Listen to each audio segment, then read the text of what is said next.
Hello, my name's Stuart Chignall, and if you're joining us for the first time, welcome to the series How to Make Cider with an Axe, where we're making a medieval style timber frame cider press, pretty much entirely using traditional hand tools.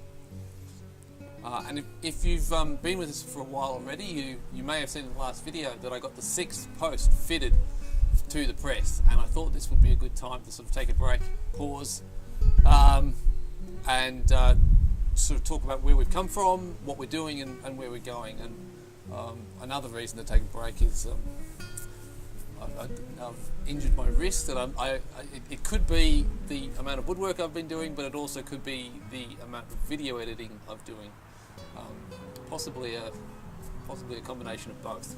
Some of my best memories, some of my earliest memories as a child, is going out and foraging for food in the laneways and hedgerows and the forest around where we lived. And they're precious memories because it's a really fun activity. It's every time you're going out and finding fruit in the wild, it's like a treasure hunt. But it was also something that we did as a family. My parents and my brother, and we really enjoyed it. But we often didn't get a lot of time together as a family to enjoy each other's company. That was partly because of Dad's work. He was working really hard on the farm, but also off the farm. And at times were really tough. They were never so bad that the hunting and the foraging we had to do to get food on the table. But quite often it was to get extra food on the table, particularly luxuries. So if we wanted jam, we had to go pick the berries. And then as I met Sarah and we got married and we started to be joined by a few kids, it was something I wanted to pass on to my family and a tradition to continue. And I still really enjoy going out and picking berries and picking apples and foraging for all sorts of other wild food. And the kids enjoy it mostly. They get a bit fractious at times, a bit tired and cranky as kids do, but it's still a great family outing. But what got me into cider is because I hate waste. And there's this one year, about 8 years ago, we'd been picking a bunch of fruit for through the late summer and autumn, and we came across this tree, and there would have been 100 kilos of apples on it. It was just huge and laden. I said to myself, as I've often said before I'm about to embark on a major project, is it can't be that hard. Because up until this point, cider is something I'd really kind of avoided, because it was, I saw it as difficult and complicated and so on. So anyway, having made that decision, I went out and just kept on finding more trees and picking more fruit. And within a few weeks, we had about 2 tons of fruit sitting underneath the chestnut tree next to the house. So I enticed a bunch of friends up from Melbourne to help us process it, and it was a great deal of fun, and we got about 500 litres of cider out of that first year. But it was a phenomenal amount of work. Picking the apples is easy, processing them, a whole other thing. And we were trying all sorts of different ways, from household blenders, which take a ridiculous amount of time. One of my friends hired a machine from down in Melbourne, and that processed the apples really, really quickly, but it didn't do a very good job of it. So we got through them, but we didn't get much juice out of the pulp. And then a year later or two, we found this commercial juicer in an op shop. That was $20, an absolute bargain. And that did a really good job, except the hole where you fed the apples in was really small, so you had to chop them all up before they would go in, and that was a real pain. And I knew there was the machine that we needed, which was called a scratter, and I knew we could make it ourselves, but it just took forever to organise. And so it wasn't until just the other year that we built the scratter, and it was game-changing.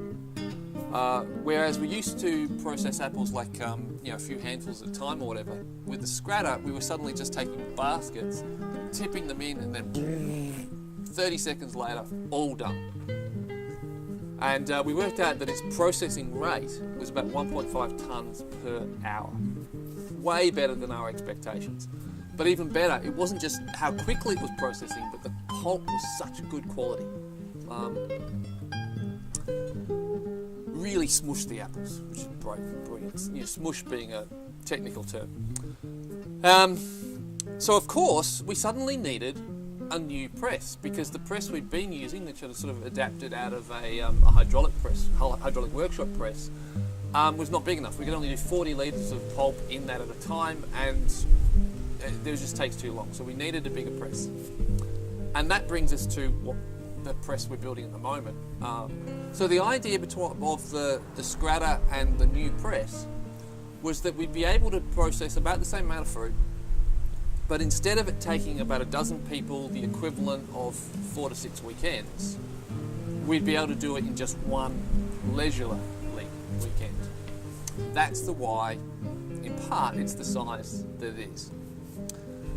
Now, why is it? But why wood and why hand tools? Well, wood again comes from my abhorrence of waste. I just can't stand waste. And the reason I built myself a chainsaw mill was because I was sick and tired of seeing all this incredible timber just being chopped up for firewood, or even worse, just being burnt in the paddock. So I built myself a chainsaw mill and I started milling. And the posts from the press came from a California redwood that was cut down just up the road from my house, and I started milling those logs with my chainsaw mill. Fortunately, in the middle of that process, I was able to upgrade to a Lucas mill, which was awesome. Much quicker, much easier. And that's the Lucas mill, and the chainsaw mill for that matter, are one of the non-hand tools that we've used. The beams from the press, though, is where we started getting really serious with the hand tools. The beams, they were pulled out of a burn pile, and they're some of the first logs that I hand hewed with some of the axes I got years ago now. And they were going to be for a shed, but that didn't happen, so now they're being repurposed for the press.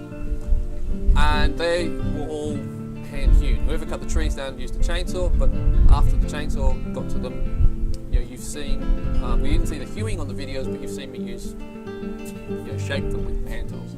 And the reason for the hand tools is I've got a real fascination for the medieval period. And I love working with traditional tools and using traditional methods because it gives me a fabulous appreciation of how good life is in the modern age. Like, before we had so many of the benefits today of modern society, yesteryear, it was a massive amount of work. And I really love making things by hand because partly woodwork for me, it's a bit of therapy. But yeah, it just gives me that great appreciation of what was done, by previous generations. Where to from here? Because there's still a lot of work to do. And the reason there's a lot of work to do is because you see this structure, but that's actually only half the structure. Underneath that tarp you can see over there, there are 2 more beams, one more to go on the bottom, 1 more to go on the top, and 3 more posts, which will then go on top of those. The joints that you've been seeing us make in the previous videos, we've done 12 of the 24 joints. So, yes, that's right, halfway. Then we've got to make the press floors, and then there's all make the press furniture. So as we're going forward, I'm not going to be basically doing any more of the structural videos. You guys have seen the techniques, you've seen the tools. There'll be a video on some of the detailed work, but then we'll be going into making the floors and making the press furniture. And hopefully, within 3 weeks, we'll be done. Now that's really ambitious. I'm not sure if I can do it, especially considering my wrist and time and everything else I've got to get done, but here's hoping. This weekend we're also going apple picking again, going up into the hills where the season is delayed because it's the cooler weather, and we're hoping to get a whole stack more apples. If you live locally or are willing to travel, get in touch, because if you want to come and help me out with some of the woodworking or come and pick apples or whatever, it'd be great to have some company. Otherwise, stay tuned online, and I'd love your comments. The likes are great, the thumbs ups are great, the shares are even awesome, because that's how social media works. But if you've got any questions or you just want to chime in, that'd be great, because I love the interaction. A big part of what I'm doing here is to share this with people. And if I can't do it in person, I'll do it online. So yeah, thanks for watching. Hope you're enjoying it, and we'll see you in the next video.